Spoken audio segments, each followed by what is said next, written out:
Bonjour à tous, bienvenue dans La Pub à l'oreille. Je m'appelle Clémence, je suis content spécialiste et professionnelle du décryptage. Et je suis Philippe, je suis spécialiste des sujets d'innovation. Dans ce podcast, proposé par TF1 Pub, on aura pour mission d'explorer en moins de 10 minutes un sujet qui agite notre secteur, qui bouleverse le marketing. On va essayer de l'expliquer et d'en exposer les enjeux. Et tout ça sans jargon. Je vais faire de mon mieux. Nous voici réunis à nouveau, Philippe, pour cette fois-ci un cours de rattrapage sur la télévision, de rattrapage et bien plus encore, puisqu'on va parler des nouveaux visages des plateformes digitales, des chaînes TV. Vous le savez, à côté de son offre de TV classique, chaque média traditionnel a son pendant digital. Chez nous, par exemple, c'est MyTF1. À la base, c'était pour proposer plutôt du replay. Qu'est-ce que viennent chercher les utilisateurs maintenant aujourd'hui, Philippe ? Alors, les plateformes digitales des chaînes télé, elles proposent aujourd'hui une triple promesse. La première, évidemment, c'est le replay, de plus en plus étendu sur tous les écrans, PC, mobile, tablette, box IP télé. La deuxième promesse, c'est le live. Le live, par exemple sur MyTF1, de nos 5 chaînes, est disponible gratuitement sur MyTF1. Et c'est un usage qui a considérablement progressé. Il a fait x2 sur les 25-49 ans entre 2020 et 2019. Ah oui. Et puis la troisième promesse, c'est la VOD. Ce sont des programmes qui sont disponibles sur MyTF1, totalement gratuitement, mais qui ne sont pas en ce moment à l'antenne. Okay. Donc on les propose sur MyTF1. Alors ça va être par exemple du manga, des séries. On va retrouver des séries comme 90-210 Beverly Hills, Naruto. Naruto, regarde ici, qu'est-ce qui t'a pris de faire une chose pareille ? C'est totalement gratuit, financé par la pub. Les plateformes, c'est aussi un endroit pour les chaînes où livrer des exclus autour des programmes. Donc, quand on fait ça, l'idée, c'est plutôt de cibler des fans de ces programmes ou alors d'aller toucher un nouveau public. Je vais te dire un peu les deux. Okay. On va proposer des avant-premières. Et ça, alors, c'est une super promesse pour nos utilisateurs. Le premier épisode disponible une semaine avant son passage télé. Et puis, on va proposer des exclus. Et on en propose de plus en plus. Alors, des exclus, alors je te cite un exemple. Quotidien, pendant... quand il y a eu l'invasion du Capitole à Washington, Quotidien avait des journalistes sur place. On était une des rares télés à avoir des journalistes sur place. Et ils ont capté minute à minute et on l'a diffusé sur MyTF1, ce qui était en train de se passer. C'est juste incroyable de voir comment la police est dépassée et recule progressivement face aux manifestants. Tout autre genre, sur Koh-Lanta, on a une exclue qu'on a diffusée l'an dernier et qui a fait un carton. Tous les aventuriers qui viennent rêvent d'y participer. Le parcours du combattant. Et puis, troisième type d'exclus, c'est aussi de la musique, du live. Typiquement, on a eu ces derniers mois Benjamin Biolay qui nous a fait un morceau en exclu depuis le plateau de Quotidien, Raphaël, Iseult. Le cœur des plateformes, c'est quand même toujours, j'imagine, le replay. En préparant l'émission, tu m'as même dit « Replay is the new prime ». Alors, c'est un gimmick, un petit clin d'œil, mais pas seulement. Ouais. Y a du vrai. Ça veut dire que nos fictions, aujourd'hui, les audiences telles qu'elles sont mesurées par Médiamétrie, le replay de nos fictions, aujourd'hui, c'est l'équivalent, voire c'est supérieur à un prime de TNT. Je te donne quelques exemples. Notre fiction, Je te promets, c'est 675 000 téléspectateurs sur un épisode. Koh-Lanta, c'est plus de 700 000. La promesse, fiction française du début d'année, un épisode a même atteint 845 000 téléspectateurs sur 7 jours. Là, tu parles vraiment que des audiences du replay. On ne parle même pas des cumulés avec l'audience antenne. Hein. Exactement, c'est juste le replay, 4 écrans. Un prime de TNT, ça fait 550 000 téléspectateurs. Ouais. Donc oui, replay is the new prime. Ouais, cette question des évolutions des audiences, elle est intéressante. Je te propose d'ailleurs de la creuser. On va en parler avec un expert. Je te propose d'appeler Médiamétrie. Bonjour Julien Rosan-Vallon.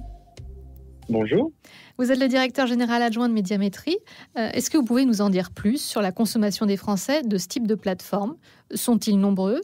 Sont-ils de plus en plus nombreux même à y aller ? Alors, les plateformes digitales représentent effectivement un volume de plus en plus important de téléspectateurs.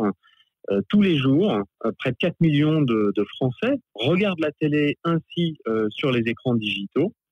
Et cette population passe un petit peu moins de 2 heures à regarder ainsi la télévision.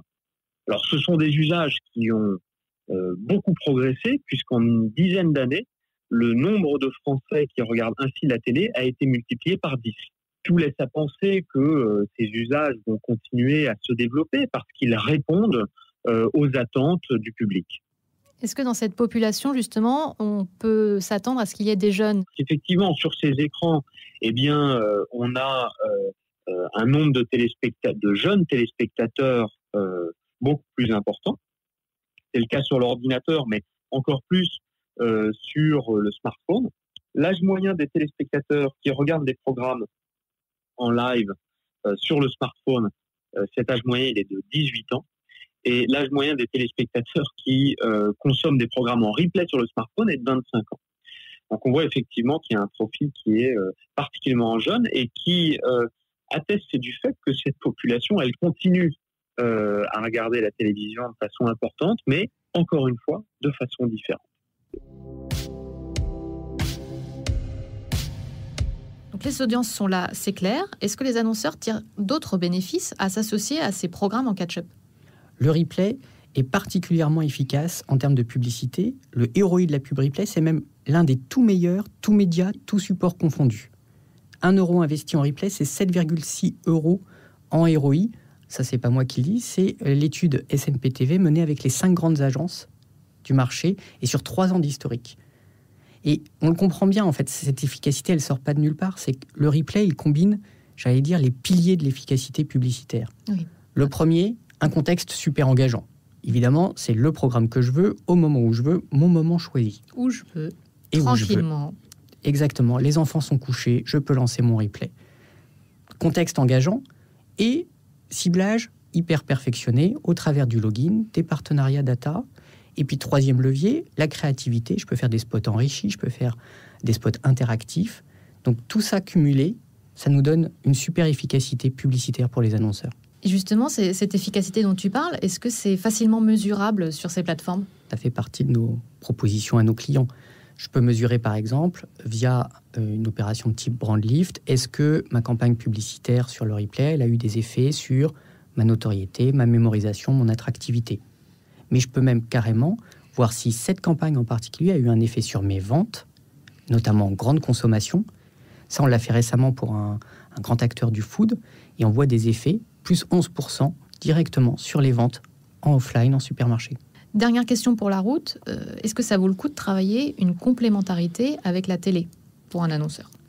Oui, et c'est un axe essentiel parce qu'au-delà du ROI intrinsèque qu'on vient de voir du replay, l'intérêt et la stratégie maligne pour nos clients, c'est de combiner au mieux la télévision linéaire et le replay. Je peux le faire en jouant la complémentarité de couverture. Je vais aller chercher sur le replay, par exemple, des petits consommateurs télé, voire des non-équipés télé. Donc là, c'est hyper complémentaire. Totalement complémentaire. On peut jouer aussi les complémentarités de créativité. Comme je le disais, on peut faire des formats interactifs, des formats plus longs, des formats cliquables.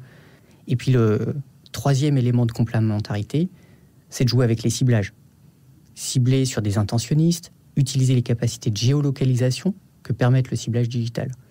Et là où c'est intéressant, c'est que ces ciblages, ils étaient aujourd'hui sur le replay, mais ils arrivent aussi maintenant en télévision linéaire, grâce à la télévision segmentée. Tu vois, c'est le total vidéo. Digital, replay, télé linéaire, télé segmentée, même combat.